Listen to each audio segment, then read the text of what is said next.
प्रधानमंत्री नरेंद्र मोदी नेपाल के दौरे के लिए लुम्बिनी पहुंचे। यहाँ पहुंचकर पीएम मोदी ने महामाया देवी मंदिर में विशेष पूजा अर्चना की। पूजा के दौरान मोदी के साथ नेपाल के प्रधानमंत्री शेर बहादुर देउबा और उनकी पत्नी भी मौजूद रहीं। नेपाल में प्रधानमंत्री मोदी का भव्य स्वागत हुआ। पीएम मोदी का ये दौरा चीन को परेशान कर रहा है, क्योंकि ड्रैगन के इशारे पर नाच रहे केपी ओली के सत्ता से जाने के बाद अब भारत इस हिमालयी देश में ड्रैगन पर करारा पलटवार की तैयारी में जुटा है। ऐसे में पीएम मोदी की इस यात्रा पर पूरी नजर बनाए हुए थे। पीएम मोदी ने चीन को मात देने के लिए चीन के बनाए एयरपोर्ट पर न सिर्फ उतरकर विमान से दिल्ली से कुशीनगर पहुंचे और फिर यहां से लुम्बिनी तक उन्होंने हेलीकॉप्टर से यात्रा की। पीएम मोदी ने इसके जरिए जो संदेश दिया वो चीन की बेचैनी बढ़ाने वाला है। पीएम मोदी की ये नेपाल यात्रा नेपाली प्रधानमंत्री शेर बहादुर देउबा की भारत यात्रा के ठीक बाद की है। यही नहीं, प्रधानमंत्री मोदी की नेपाल यात्रा से ठीक पहले भारत ने नवीन श्रीवास्तव को नेपाल में राजदूत के लिए नामित कर दिया है। श्रीवास्तव साउथ ब्लॉक में चीनी मामलों के विशेषज्ञ हैं। आइए अब आपको बताते हैं कि चीन को क्यों है भारत और नेपाल के बीच अच्छे रिश्ते से तकलीफ। भारत नेपाल में चीन की कम्युनिस्ट पार्टी के बढ़ते प्रभाव को कम करना चाहता है। इसके लिए ही भारत नवीन श्रीवास्तव की राजदूत के रूप में नियुक्ति करने जा रहा है। शेर बहादुर देउबा के पीएम बनने के बाद चीन की नेपाल में पकड़ कमजोर हो गई है, तो वहीं भारत के नेपाल में एक बार फिर से रिश्ते सुधर रहे हैं। पीएम मोदी ऐसे समय पर नेपाल पहुंचे जब नेपाल अमेरिका बनाम चीन के कंपटीशन में घिरा हुआ है। चीन ने एमसीसी सहायता लेने पर नेपाल को खुली चेतावनी दी थी। इसके बाद भी नेपाल सरकार ने उसे मंजूरी दी है।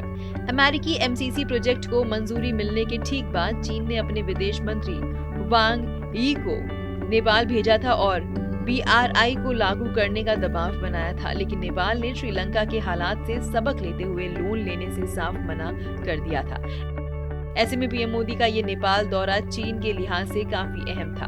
मीडिया रिपोर्ट्स के मुताबिक नेपाल सरकार अपने अहम प्रोजेक्ट चीनी कंपनियों के बजाय भारतीय कंपनियों को देने का मन बना रहा है। इस संबंध में नेपाल पीएम और मोदी के बीच बातचीत भी हुई है। ऐसे में साफ है कि पीएम मोदी का नेपाल दौरा चीन के गले नहीं उतर रहा है। इससे पहले भी नेपाल पीएम देउबा कह चुके हैं कि सेती जल विद्युत परियोजना के लिए भारत से बातचीत की जा रही है। बता दें कि नेपाल ने 2012 और 2017 में इसी परियोजना को लेकर चीनी कंपनियों के साथ समझौता किया था। आपको बता दें कि साल 2019 में दोबारा सत्ता में आने के बाद पीएम मोदी की ये पहली नेपाल यात्रा थी। इससे पहले भारत के ब्लॉकेज कर देने के बाद चीन की कठपुतली केपी शर्मा ओली ने साल 2017 में भारत के खिलाफ जमकर जहर उगला था। पीएम रहते भी ओली ने चीनी राजदूत के इशारे पर भारत के खिलाफ कई बयान दिए और काला पानी दिखाने वाले नेपाल के नए नक्शे को जारी कर दिया था। ओली के कार्यकाल के दौरान भारत नेपाल रिश्ते काफी खराब हो गए थे।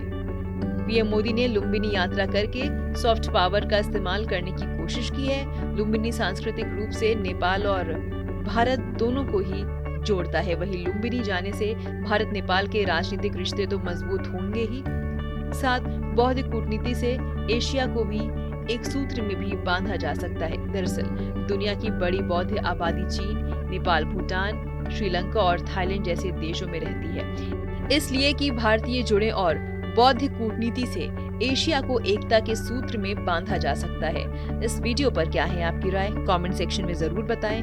देश विदेश की तमाम बड़ी खबरों से जुड़े रहने के लिए आप सब्सक्राइब करें हमारे YouTube चैनल TV9 डिजिटल।